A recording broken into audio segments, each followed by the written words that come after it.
On this episode of MythBusters, we lock and load, get lost, behold the Hyneman in his natural habitat, and let loose. Whoa! First up, Adam and Jamie look into the age-old anomaly that while blindfolded, I feel like I'm doing pretty good. it's supposedly impossible to travel in a straight line. You drove us into the middle of a field. Then, Somebody order a car? Carrie, Grant, and Tori find out if a fender bender could detonate a trunk full of special effects explosives. This is our target car. Stand by for a rocket-propelled car crash.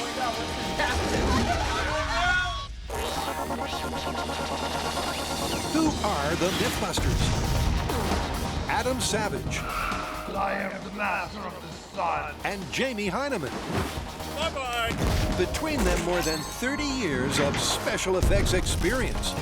Together with Grant Imahara, Carrie Byron, and Tori Belleci. They don't just tell the myths, they put them to the test.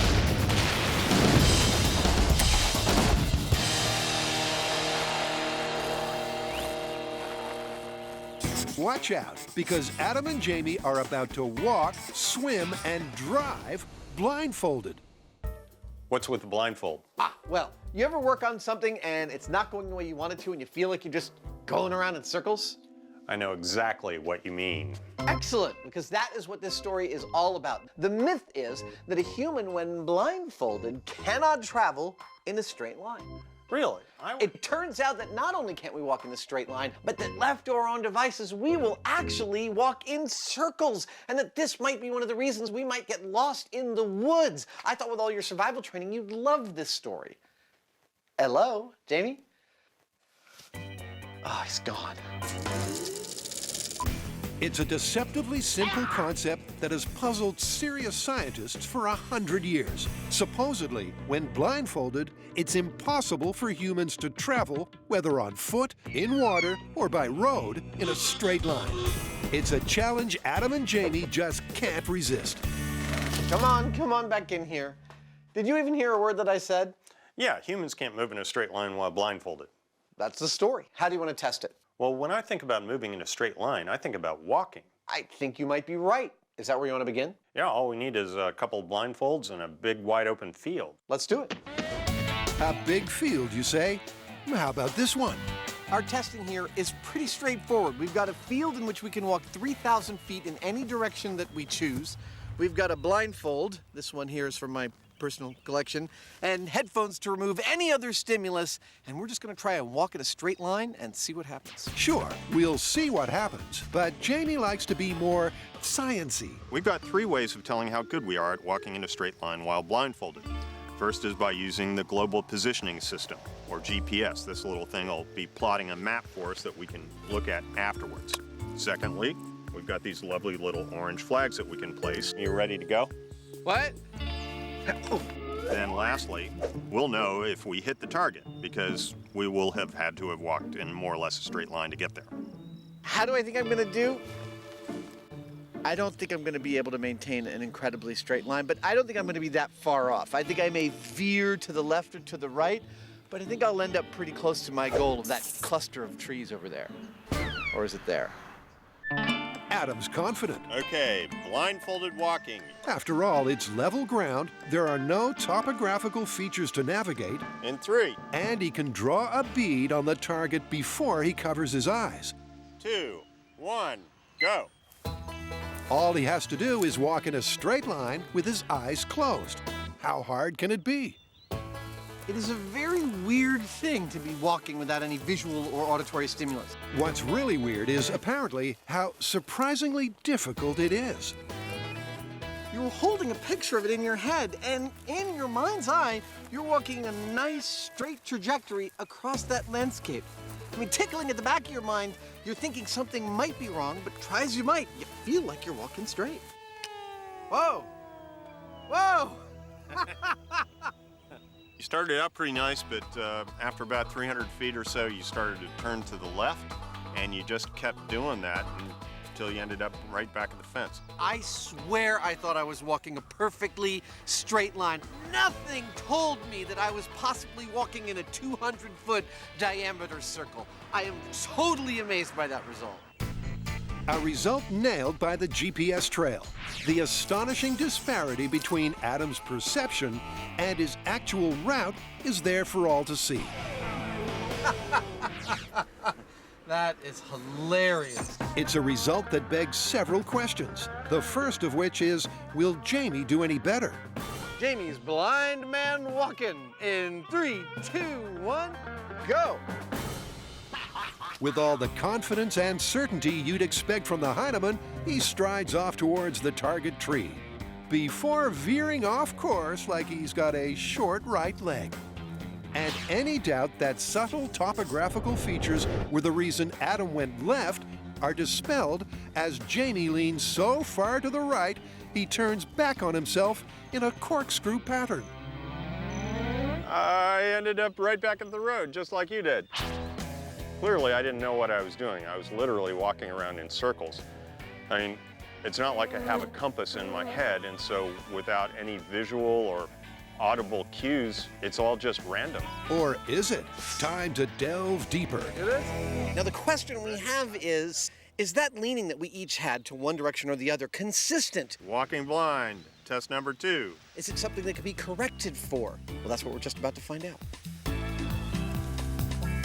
He's doing a little better this time. Adam's start is certainly straighter, but it's not long before the test literally takes a turn for the worse. Test 2, I didn't walk straight, and I didn't even walk straight in the same way I didn't walk straight the first time. I went in a circle in the other direction.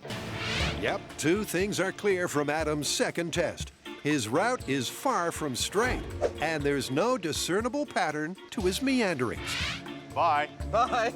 A theory compounded on Jamie's second test, because once again, he immediately heads off in the wrong direction. I'm lost. Trying to walk in a straight line while being blindfolded is an exercise in futility because without any cues like vision or sounds and so on, you're relying on purely mechanical means of determining your direction. I feel like he's Don Quixote and I'm following him around. But you're fluid, you're not like a machine. You can kind of meander and wander. And in fact, that's kind of what these GPS paths are showing is this looks like a meandering stream. And that meandering, corkscrewing leads Jamie and Adam straight to a firm conclusion. We came here to look at the myth that a person who is blindfolded cannot walk in a straight line, and we have definitely proven that with the data we've gathered. But the myth specifically says travel and not just walk. So to complete the data set and nail the science, Adam and Jamie will be hitting the highways and waterways, attempting alternative forms of blindfold locomotion. What's next? Swimming blindfolded. Well, we can't do that here. No. Let's go someplace else. All right.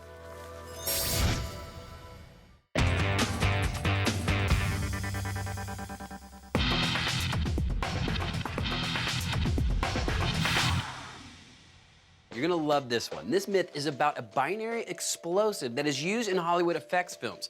A guy is transporting it in the trunk of his car. He gets rear-ended and the car explodes. Now here's the thing, under normal conditions, until you mix the two parts together, the explosive is completely stable. But once they're mixed, you can set it off by shooting it with a bullet. Okay, so the myth here is that the impact from a car crash has enough energy to actually set off this supposedly stable explosive. Exactly. Guns, car crashes, explosions. I mean, it doesn't get any better than this. Nope. It's the rear-end fender bender from Hollywood that was never meant to end up on screen, considering it usually requires the impact of a gunshot to set it off. Can a trunk full of special effects binary explosive really go kablooey in a car crash? This is the first time we've actually used this particular explosive, so I think we might have to do a little research. Yeah, let's go to the bomb range and we'll ask ourselves 4 questions. 1, what is it? 2, how does it work? 3, will a car collision set it off? And then 4, will a bigger amount give us a bigger explosion? Explosions at the bomb range? That's my favorite kind of research. With those 4 questions and no small amount of mayhem in mind, Guns and explosives, what could be better? the MythBusters rock up to the bomb range, where it's time for a little shoot and tell. This is the Hollywood binary explosive of the myth. You've got an oxidizer and a catalyst. The beauty of this, on their own, they're virtually inert. But if you mix them together and shoot them with a high-powered rifle, you get a super fast chain reaction that gives you a really nice explosion. This is the first time we've used it on our show, but it shares many similarities with other high explosives that we have used on our show. Namely, it requires a shock wave in order to set it off. A hammer won't do it. Small handgun fire won't do it. Even automatic small caliber fire won't do it. You need a high-powered rifle, and that's what we're going to use. And this is the gun. It's a 308 sniper rifle. This thing has a muzzle velocity of 2,500 feet per second. That's plenty of power to set off our binary explosive. Okay, here we go, firing. Now, the plan is we're gonna fire into our catalyst. Okay, catalyst to load. No explosion. And then we're gonna fire into our oxidizer.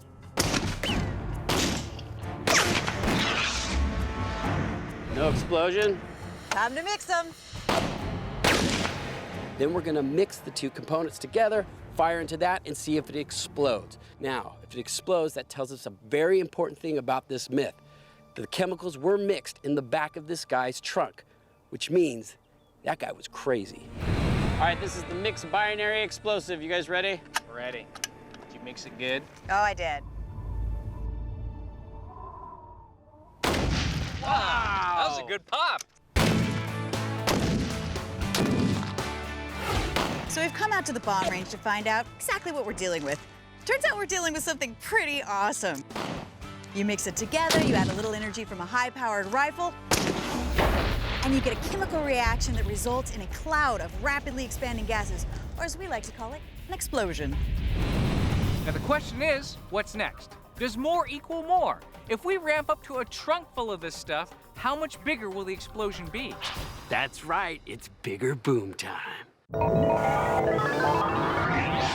Our myth-busting pedestrians have already established that blindfolds and straight lines don't mix.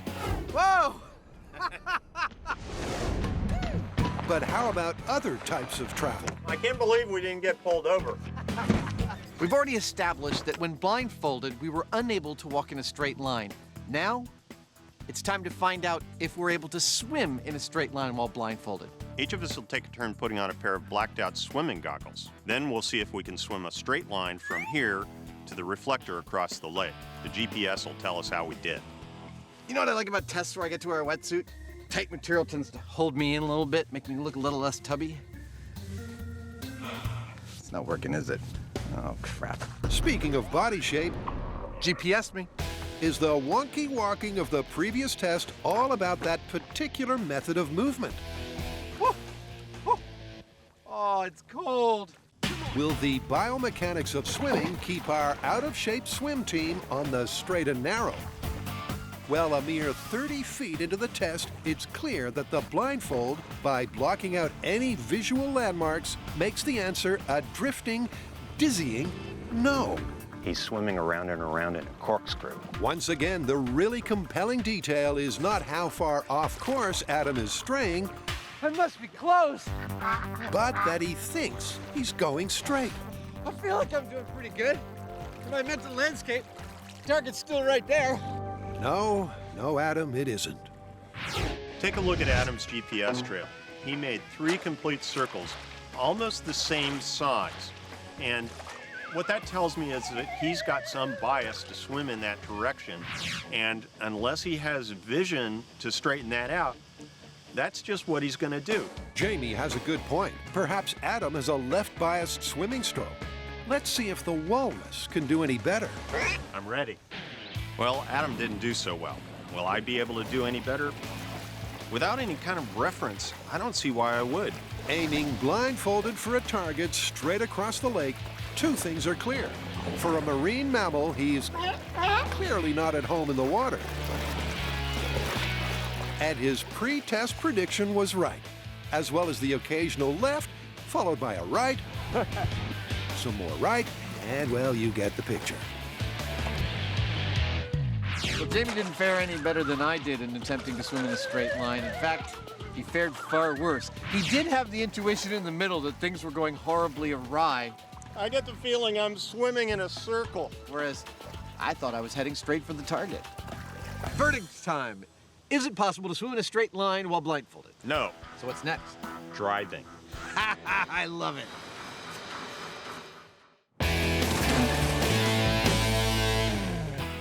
Can the impact energy of a fender bender set off a trunkload of binary explosive and blow a car to smithereens? Carrie, Grant, and Tori are at the bomb range aiming to find out.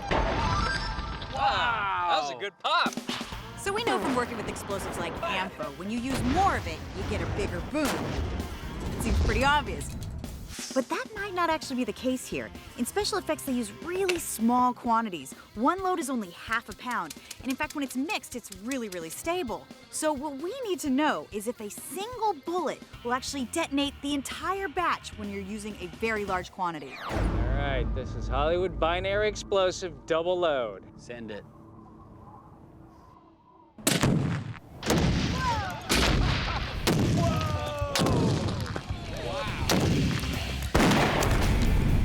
Now, as you can see from the destroyed box, doubling the material gave us at least double the explosion, if not more. But now what we want to see is if you had multiple cans mixed up, would hitting one of them set off a chain reaction, or would the one that got hit by a bullet just explode? So we're gonna mix up 5 jars of this stuff, line them up, take a shot at one, and see if it sets off the rest. We've already established that the material had to have been transported pre-mixed.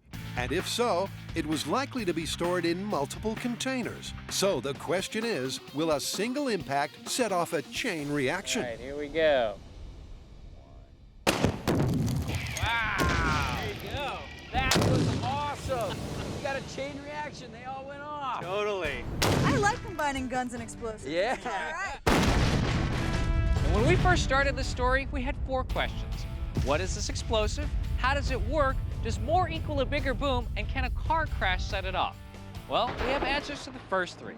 We know what it is, we know how it works, and we know that one small canister will detonate a chain reaction in a much larger batch. Before we tackle the final question, there's something that's been kind of bothering us. The driver of the car claims that the impact blew his car up. Now, this is an explosive that they use in special effects, right? It could just be a puff of smoke for the camera. So I think we need to find out if it can do the material damage that the myth implies. Now, for that, we've picked out a couple pretty random items to do some tests on. And first up, Carrie has chosen melons, which shows the effect of the binary explosive is more than just special. Raining watermelon. That was great. Me? I'm gonna blow up my old TV. And that proves it's not just a flash in the film can. That was a beautiful thing. Finally, it's Tori's turn. I've always wanted to kill a zombie. Where did I get a zombie? Roll the tape.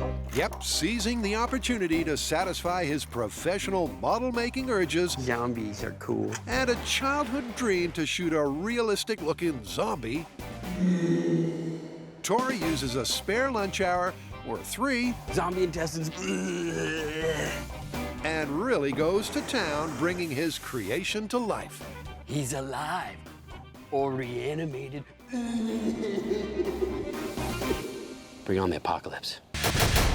Killing the undead in 3, 2, 1.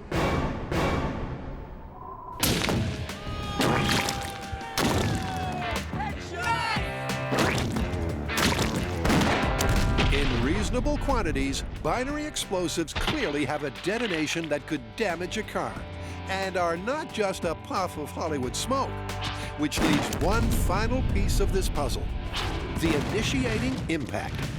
So the big question is, will a high energy impact other than a high velocity round be enough to set off our binary explosives? That's right, we are about to see if we can create an explosion from a car crash.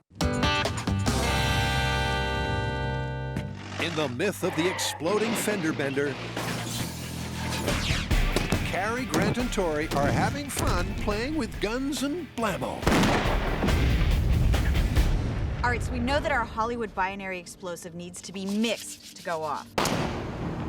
We also know that it takes a high-velocity round to make it explode.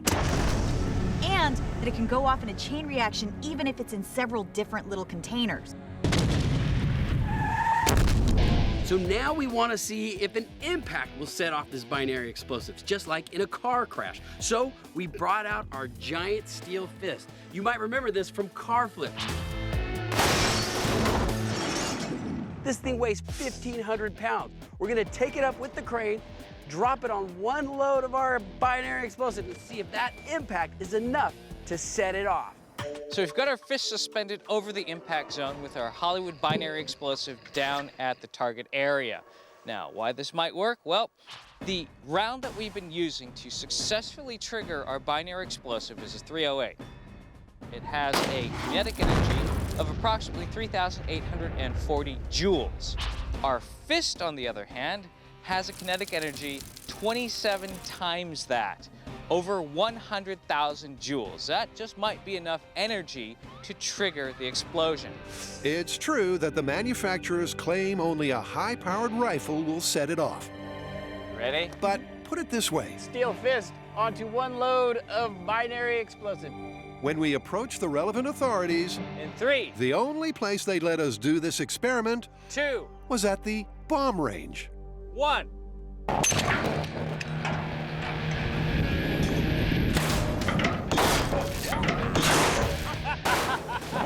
No explosion!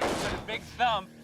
Well, the test did bomb, in the sense that the fist fender bender failed to detonate the explosive, which leaves the team pondering where to next. Right now, it is not looking good for this myth. Well, maybe with a car crash, you might even have more kinetic energy. We have heavier cars, we have faster speeds, and maybe there's metal flying around. It still could be possible. All right, let's set up for that.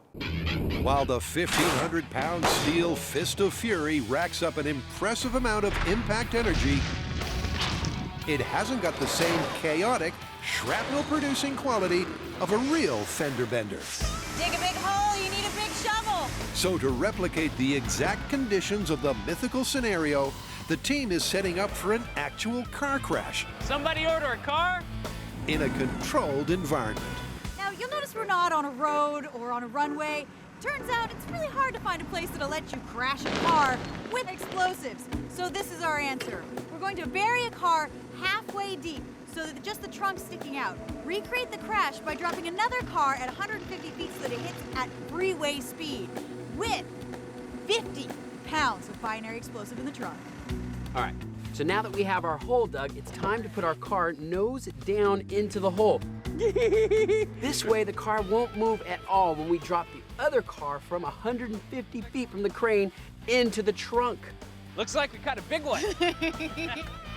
With 50 pounds of pre-mixed binary explosive in the trunk, 20 times more than this, it could well be the end of the road for our flame-covered friend. All right, car's loaded. Let's drop a car on it. We're almost doubling the speed, and the collision will create 880,000 joules of kinetic energy. Yeah. I still don't think it's gonna explode. Well, there's only one way to find out. Dropping a car from 150 feet at 60 miles an hour and crashing it into another car that's standing on end, half buried in the ground, with a trunk full of explosives. Just another day at the office. All right, this is freeway speed. 100 loads of binary explosive in the trunk, rear end collision. In 3, 2, 1.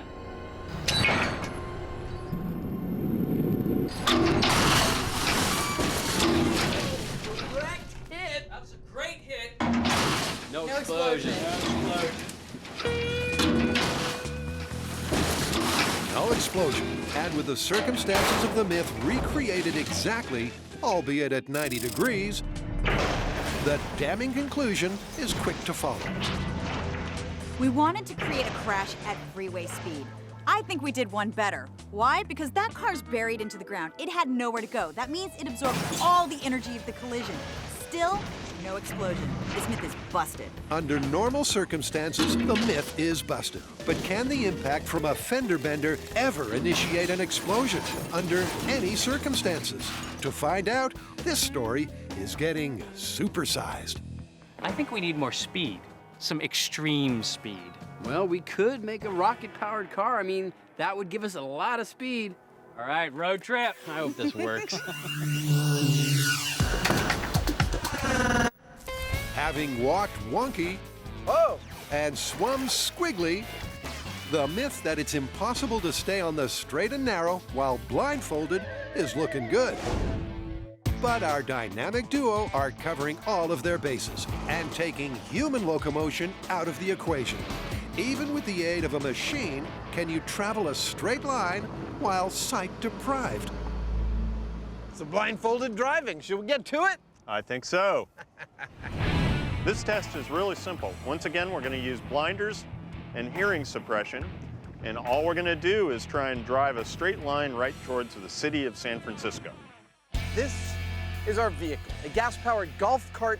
After a few modifications, it's going to be the perfect testbed platform for us. So that we can tell where we've been, we're going to attach this sports chalker to the back of our golf cart, and that line's going to tell the whole story. They'll also be using their trusty GPS unit to plot their course electronically. There we go. And in this most straightforward of tests, Adam thinks he's about to bust the myth by doing just that, going straight. I do have a prediction for this test. I don't think it's going to be very hard to drive in a straight line. Go. I think all I need to do is align the wheels and not move my hands. I'm holding my hand steady, but I can't shake the feeling that I'm drifting to the right. Interesting. Once again, Adam rejects straight-line reality in favor of his own internal vision. Okay, you're going to have to stop. Well, you can open your eyes. I was drifting to the left? Yep. Want to try again? Absolutely. But two further tests only confirm the fact that driving in a straight line is not as simple as holding the steering wheel steady. Oh, I feel a terrain change. I think I'm in trouble. Any number of small adjustments and corrections have to be made to stay the course. You know, I think the wind is like giving me a false feeling of turning. It could be. Adjustments that are impossible to make, for Adam at least, without a visual reference. Whoa! It drove us into the middle of a field. Well, there you have it. You've got 3 lines, and every one of them goes off to one side or the other very quickly. No straight lines here. Nope. And the GPS data illustrates that perfectly. The question is, can Jamie do any better on his 3 test drives? Go! Basically, I'm trying to focus on my internal sense of orientation, and I have to say, it doesn't feel like it's very accurate. Well, that doesn't feel right. That leaves me with only a very rough sense of what I'm doing based on the wind and the roughness of the road, which isn't a whole heck of a lot. Funny, I could be going around in circles for all I know. So this doesn't really work too well, I don't think. Despite making it further down the runway than Adam, Jamie has only given this myth another kick in the confirmed direction. So far, we've walked, we've swum, and now we've driven. I'll admit, I thought we weren't going to get anything out of the driving test in terms of results. But, I mean, supposedly you're in this machine where all you need to do is hold tight to the steering wheel and it'll carry you on a straight line. I'm holding my hands perfectly steady. What's wrong with me? But even in that machine, the kinesthetic feedback we're getting from the world forced both Jamie and I to make corrections. These corrections were based on a map of our landscape we had in our head, which wasn't correct, and thus our corrections were incorrect and sent us careening all over the runway. Even driving, we could not make a straight line. It's an interesting anomaly, and there seems to be no rhyme or reason as to why we can't do it. There's no correlation between left and right-handedness or body asymmetry. It simply appears that, deprived of our eyesight, we are physically incapable of maintaining the unnatural construct of a straight line. So the myth is clearly confirmed, but Adam and Jamie want to take it further and explore the real-world implications. Okay, so a 60-mile-an-hour crash is not going to set it off, but we can't stop there. All right, how about this? How about instead of a regular fender bender, it was like a supercar crashing into the back of another car at, say, a couple hundred miles an hour? I love it, and I know exactly where we're gonna go to test this. Road trip? Yeah, but just in case, let's not put the explosive in the trunk. Good idea. When ramping it up is on the menu, there's one location that's guaranteed to find the dial marked awesome, turn it up to 11, rip it off, and run away laughing. Perfect day for science. So we are back at New Mexico Tech, one of the most incredible test facilities in the world. Why are we here? Because of their rocket sled. Last time we were here, we split a car in half. With this track, our rocket sled should be able to accelerate with 63,000 pounds of thrust over a quarter second, upwards of 300 miles an hour, to create what we hope is going to be the world's fastest car crash. And this is our target car. It's completely isolated as if it were stopped on the freeway with 200 loads of mixed binary explosive in the trunk. When that rocket sled car comes crashing into the back end, we will find out once and for all if a collision has enough energy to create a detonation and give us a massive explosion.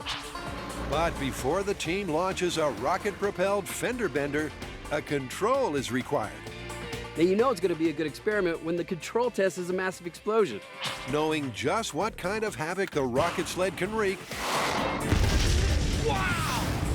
detecting whether the binary explosive has actually detonated amongst the carnage, What an impossibly large amount of force. may be difficult. MythBusters version of cocktail? Shaken, not stirred. So to be sure, the team will set off the same amount of binary explosive, 200 loads, in the trunk of this car and establish a devastation benchmark. This is the biggest bomb range at New Mexico Tech. New Mexico Tech, where you can get a PhD and blowing up. In fact, it's also the most robust bunker. It is built to withstand 20,000 pounds of TNT. Our explosion's not quite that big, but it's within the spirit of the myth, a trunk full of binary explosive. Okay, so because this is potentially so dangerous, we need to be very far away and underground. Home sweet home. So we're gonna do it the old-fashioned way. Use the detonator. All right, this is binary car control filled with 200 loads of binary explosive. In 5, 4, 3, 2, 1. Oh! Wow, that was a massive explosion.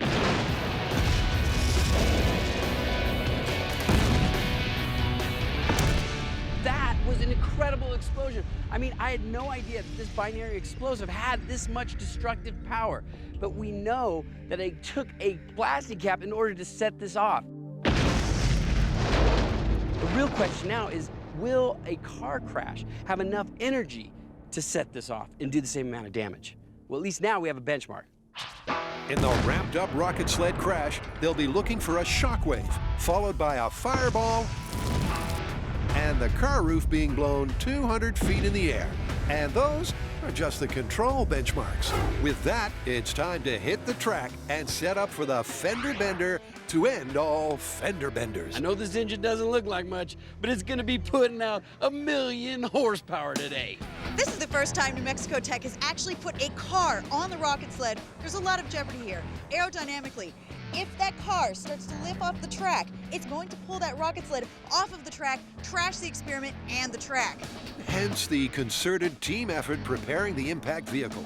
A truck with rockets as standard. Now, the best part about using a truck for this is we can actually use the chassis of the truck to build into the rocket sled, so that way it's one solid unit. Now, back here is where we're gonna put our rockets. Now, remember, this is the first time they are flying a vehicle down the track. Anything can happen. But there's one thing Tori thinks won't happen. Now, we know a high-powered rifle will set off the binary explosive, and that is traveling at 2,000 feet per second, which is 1,400 miles an hour. Wouldn't be a truck without one of these. Now, our car is only going to be traveling at 300 miles an hour, so I have a hard time believing that that crash is going to be enough to detonate the explosive. But we have done everything we can scientifically to cover our bases. Let's see what happens. With a trunk full of pre-mixed binary explosives in the target car, 200 loads. all that's left to do is winch the truck back to the start of the track and add the rockets. These are 5-inch H-bar rockets. There's going to be 10 of them on our sled. Now, they were made in the 1950s, but believe me, they still pack a punch. They're going to give us 65,000 pounds of thrust in a quarter of a second and cause the sled to experience 17 G's of acceleration. That should be more than enough to get our truck going. So, the blindfold cleanly removed our ability to walk, swim, or even drive in anything remotely approaching a straight line. Well, that pretty much means the myth is confirmed, doesn't it? Yeah, but there's something that's still bugging me about this story. What's that? Well, under no circumstances do humans ever actually try and perambulate while blindfolded. Where's the real-world application? What do you have in mind? I'm thinking that if humans are supposed to get lost in the woods and that they supposedly walk in circles, let's you and me head out to the woods and see if we can get lost and end up walking in circles. It's a plan. Excellent. It's widely reported that unprepared walkers lost in the woods unwittingly wander in circles. With no clear view of their destination or established landmarks, it's as if they were blindfolded. It's a potential life-saving story Adam and Jamie can't resist tackling. Behold the Hyneman in his natural habitat. On a clear day in unknown territory, unable to see their direction for the trees, can they stick to a pre-selected bearing? Jamie and I are each going to choose a specific trajectory and try and walk a straight line on that trajectory while being tracked by a GPS. In 3, 2, 1, here we go. After 30 minutes, we're gonna come back home and see exactly how we did. Now, I'm not talking walking a straight line like a ruler. I'm talking I have someplace I need to get to, and I want to go there directly. And so, in this forest, without being blindfolded, I don't think it's going to be so much of a problem. The great outdoors. Now, from a scientific standpoint, it's worth pointing out that Jamie and I are not equivalent test subjects for this experiment. Jamie has had a ton of survival training, and no, it's not because his parents abandoned him in the woods as a baby. He's actually had professionals teach him how to survive in the wilderness. I have not. It's an awful lot of downhill. I'm going to be doing several things to keep me walking in a straight line. I'm going to try and take sightings off of trees or other landmarks, and I'm going to note my position relative to the sun. Right now, the sun is directly overhead and off to my left. And so if I want to use that to orient myself as I'm walking through the forest, all I have to do is keep it in approximately that position. Of course, as time passes, it's going to move through the sky, but I can still keep it kind of on that one side fairly easily to compensate for it, and that'll make sure I don't walk in circles. Oh, that's the time. Time to go home. Using their trusty GPS units, they head back to position 1, where the results are in. Despite terrain obstacles and obscured long-range visibility, Jamie, using a range of techniques, maintained a very accurate trajectory. And even Adam generally headed in the right direction. Using the sun to get his bearings, he clearly avoided the corkscrewing the myth implies. While I might not have the survival training that Jamie has, my techniques actually worked pretty good. With the help of a gorgeous day in the sun, I was able to maintain a reasonably straight trajectory. But for the next test, they're going to make things tougher and turn off the sun. We have to replicate a situation that is less than optimal as far as navigating. Maybe it's a snowstorm, or maybe it's at night and all you've got is a flashlight. One way or another, you can only see in the immediate vicinity right next to you. Now, I tried a number of different things back at the shop to see if I could recreate that kind of situation. Definitely not. And it turns out the perfect artificial snowstorm, used by experts to train for whiteout conditions where your vision is restricted to a radius of just a few feet, is the Buckethead. Okay, here we go. As before, Adam and Jamie have a pre-selected bearing. They can see their feet and a limited distance in front of them. Oh, crap. But crucially, they can't see the sun or use long-range sight markers. But our expert outdoorsman has his technique down pat. By methodically pacing at right angles around direct obstacles, Forward he maintains his straight line trajectory. and go forward again. While Jamie robotically paces towards his goal, the extreme conditions get the better of untrained Adam. Something tells me that things have gone horribly wrong. Until he's simply wandering in the woods with a bucket on his head. With the test complete, the GPS results show that urbanite Adam beautifully illustrated just how important survival training is in extreme conditions. Look at that! I almost drew an ampersand in the woods. In contrast, Jamie's route was indicative of his practical approach and technique. I think we've learned an important lesson here. You don't have to obliterate someone's vision. You can just merely restrict it, and all of a sudden, they might start walking in circles. Right, but with proper training, you can still walk in a straight line and to safety. Thanks, Jamie. Yep, while lost in the woods, as long as you can see the sun, anyone can walk in a straight line. However, with limited visibility, you'll need training and a disciplined approach. But is there another option for a successful escape? What about teamwork? Let's get out of here. I'll navigate. All right.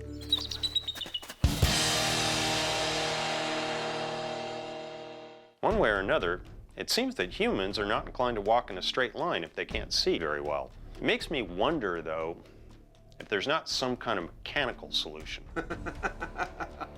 This I've got to see. All episode long, Adam and I have been trying to travel in a straight line. I'm holding my hands perfectly steady. What's wrong with me? Without very much success, I must say. He's swimming around and around in a corkscrew.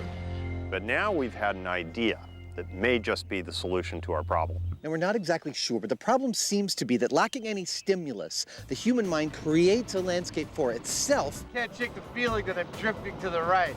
That's not exactly correct, and then makes corrections based on that landscape that lead it very far astray very, very quickly. So we thought, what if a device could be created that would allow two people working in tandem to directly, physically feel when they were being led off of a straight line? That's when we came up with this. By securing themselves into each end of a rigid straight line tether, the theory is physical feedback from the hip harnesses will alert them if they wander off the straight and narrow. And watch, I can make Jimmy dance. The fatal flaw for our blindfoldees could be the high degree of teamwork required. That's enough of that. With their simple A to arrow course set up, it's time to turn out the lights. I got my goggles. Here we go. And 3, 2, 1, let's go. They're off, and the early signs are encouraging. I feel like we're walking in a nice straight line. Okay. Unlike Jamie's solo efforts, when he veered off course very early, our pair of perambulators look like they've got this conundrum cracked. Now I know what it really is like to have a monkey on your back. But it's not long before their internal reality conflicts with the real one, and they steer off course. In my mental landscape, we're traveling slightly to the right of the arrow. Feels like we're doing okay. I feel like you're leaning a little to the right. Our device's whole point was to try and add a kinesthetic sense to the human body that it was moving off of a straight line. And I honestly felt like we were maybe slightly veering off course, but we walked a complete horseshoe. And not once did I have the sense that we were making a tight turn. Just didn't work. We're facing where we started. That's amazing. The arrow's way over there. This didn't work at all. Well, what are you going to do? That's science. You come up with a theory, you test it, either it works or it doesn't. And in this case, it didn't. So it seems that without vision, we're doomed to walking in circles.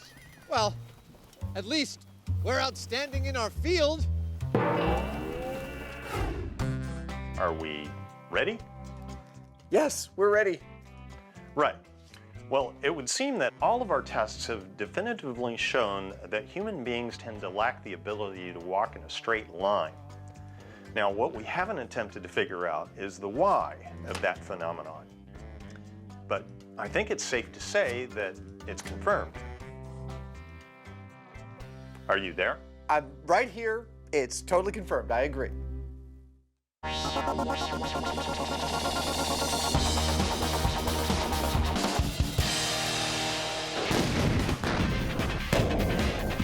That's what the detonation of a trunk full of Hollywood binary explosive looks like. Love a good explosion in the morning. Question is, can the impact from a fender bender initiate that explosion? All right, ready for launch. If a rocket-propelled truck can't do it, no conceivable car crash ever could. Because at 300 miles an hour, we're exceeding the speed of the fastest supercar on the road. This is binary explosive versus the rocket sled. It's this myth's final chance. Here we go. And final countdown.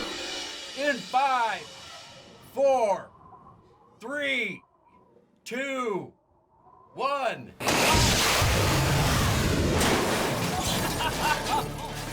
Oh my God, what just happened? I don't know. What just happened was an old beat-up pickup truck powered by 10 H-bar rockets pumping out 65,000 pounds of thrust, pulled 17 Gs, and got up to almost 300 miles an hour. Oh my God, that was awesome. Wow. As fender benders go, that was at the end of the scale marked insane. But to find out whether the binary explosive in the trunk of the target car was detonated, the team needs to get a closer look and compare it to the control blast. We watched 200 loads of binary explosive detonate so that we could compare it to what we just witnessed. We saw a rocket sled come down the track at almost 300 miles an hour and crash into the back end of a car with the same amount of explosive. Now, though a spectacular sight, it was not a detonation. What we saw with our explosion was a flash of fire. What we saw here was a disintegration. Did anybody get the license plate on that car? Now we know that our binary explosive can be set off by a high-powered rifle round. But this myth is about a collision, specifically a vehicle collision. We've continued to ramp up our speeds all the way up to nearly 300 miles per hour and still no detonation. As incredible as it seems, the energy that could cause this type of damage was still not enough to initiate the explosion. And that's the beauty of binary explosives. Safety-conscious Hollywood special effects teams can rely on a very specific detonation fingerprint and know that any incidental impact will not have disastrous consequences. Which leaves just one conclusion. Wow, that was incredible. I don't think this myth can be any more busted. Now, that was a high-speed crash. Yeah, and you know, you're not going to see a crash like that on the road, and even if you did, there'd be no explosion. Definitely not a detonation. All right, so a collision from a car is never gonna set off a trunk full of binary explosives. This one is busted. Busted. Busted. That was awesome.